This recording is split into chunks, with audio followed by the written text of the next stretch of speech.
Welcome to another video. We have this question before us. I squared minus 2e raised to the power of x minus 1 is equal to 0. We are required to find the value of x. Let's get started.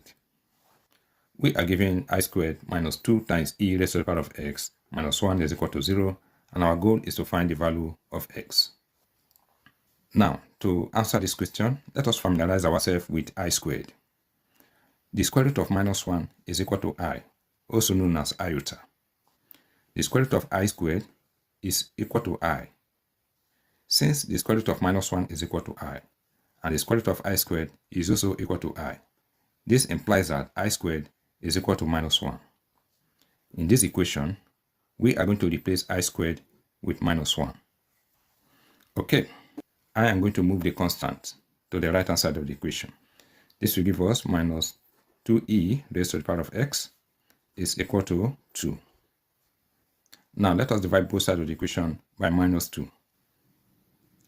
Minus 2 we cancel minus 2.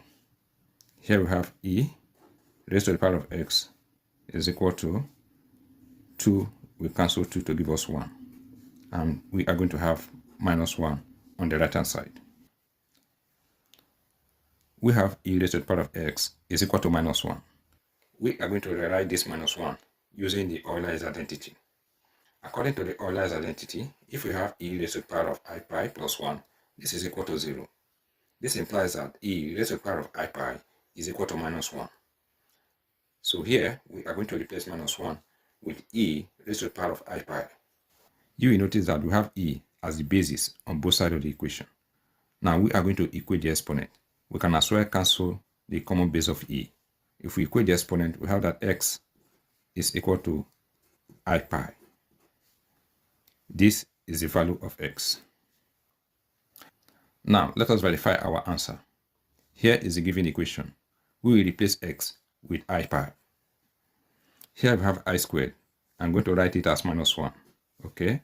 Minus 2e raised to the power of I pi minus 1 is equal to 0. Minus 1 will give us minus 2. Then minus 2e raised to the power of I pi is equal to 0. This minus 2, I'm going to write it as 2 times minus 1. And here we have minus 2e raised to the power of I pi is equal to 0. We have 2. Here we have minus 1. I'm going to write it as times e raised to the power of I pi. E raised to the power of I pi is equal to minus 1. Okay? And we have minus 2e raised to the power of I pi is equal to 0. 2 times e raised to the power of I pi, this will give us 2e raised to the power of I pi. Then minus 2e raised to the power of I pi. And this is going to give us 0. These two terms are the same. Okay? When they subtract, we are going to have 0, which is equal to 0. Thank you for watching this video. If the video is helpful, please subscribe to my channel and remember to like, comment and share. All the best.